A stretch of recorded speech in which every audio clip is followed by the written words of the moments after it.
సాయికృష్ణ మిస్సింగ్కి సంబంధించి సాయికృష్ణ డెడ్ బాడీని ఇక్కడ ఖననం చేశారంటూ స్వర్గపూర్లో కుటుంబ సభ్యులు ఆరోపిస్తున్నారు. ఈ నేపథ్యంలో పోలీసులు కూడా దర్యాప్తును వేగవంతం చేసిన పరిస్థితి కనిపిస్తుంది.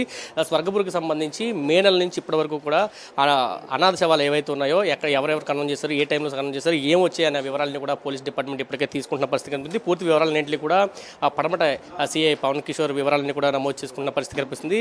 ఇప్పటికే పోలీసులు ఈ దర్యాప్తును వేగవంతం చేసిన పరిస్థితి మనకు కనిపిస్తుంది. ప్రస్తుతం పవన్ కిషోర్ ఉన్నారు, ఆయనతో కూడా సార్ ఎటువంటి ఎంక్వైరీ చేస్తున్నారు? ఎందుకంటే ఇప్పటికే సాయికృష్ణ ఇక్కడ మిస్ అయ్యాడంటూ కుటుంబ సభ్యులు చెప్తున్నారు, ఖననం చేశారంటూ కూడా ఆరోపిస్తున్న పరిస్థితి. ఎటువంటి ఆధారాలు సేకరించారు? అదేనండి, ఇప్పుడు పై అధికారుల ఆదేశాల మేరకు రావడం జరిగింది. ఇక్కడ మాకు డేట్స్ ఇచ్చారు. ఆ డేట్స్ ప్రకారం ఆ రోజు ఏం డెడ్ బాడీస్ వచ్చినాయి, అలాగే అన్ఐడెంటిఫైడ్ డెడ్ బాడీస్ ఏమి వచ్చినాయి అన్నీ కూడా విచారించడం జరుగుతుంది. విచారించిన తర్వాత రిపోర్ట్ని పై అధికారులు సబ్మిట్ చేస్తాం. ఇప్పటికి ఎన్ని వచ్చాయి అనేది ఏమైనా సిబ్బంది ఏమైనా సమాచారం ఇచ్చారు?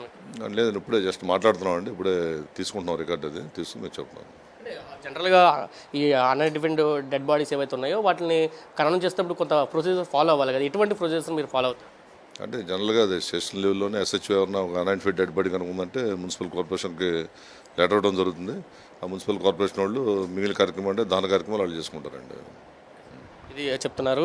ఆ స్థానిక పోలీస్ స్టేషన్ పరిధిలోనే ఈ అన్ఐడెంటిఫైడ్ డెడ్ బాడీస్ ఏవైతే ఉన్నాయో అన్నింటినీ కూడా గుర్తిస్తారు. తర్వాత అక్కడ ఇచ్చిన ఆదేశాల ప్రకారం మున్సిపల్ ఆఫీస్లో వాళ్ళు కంప్లైంట్ చేసిన తర్వాత ఇక్కడ దహనం చేసే కార్యక్రమం జరుగుతుంది. దీనికి సంబంధించి పూర్తి ఆధారాలు అయితే సేకరిస్తున్న పరిస్థితి కనిపిస్తుంది. ఇప్పటివరకు ఈ నెలకాలంలో ఎన్ని వచ్చాయి అంటే మే నెలలో సాయికృష్ణ మిస్ అయ్యారంటూ కుటుంబ సభ్యులు చెప్తున్నారు, స్వర్గపూర్కి తీసుకొచ్చారు, ఇక్కడే దహనం చేశారు, బూడిద కూడా లేకుండా చేశారంటూ చెప్తున్న పరిస్థితి కనిపిస్తుంది. ఈ నేపథ్యంలో మొత్తం మే నెలలోకి సంబంధించి ఎన్ని వచ్చాయి, జూన్లో ఏమైనా వచ్చాయి, ఈ డేటా అంతా కూడా పూర్తిగా సేకరిస్తున్న పరిస్థితి కనిపిస్తుంది. అయితే విచారణ కొనసాగుతుంది. విచారణ కొనసాగిన తర్వాత పూర్తి సమాచారం వస్తుంది.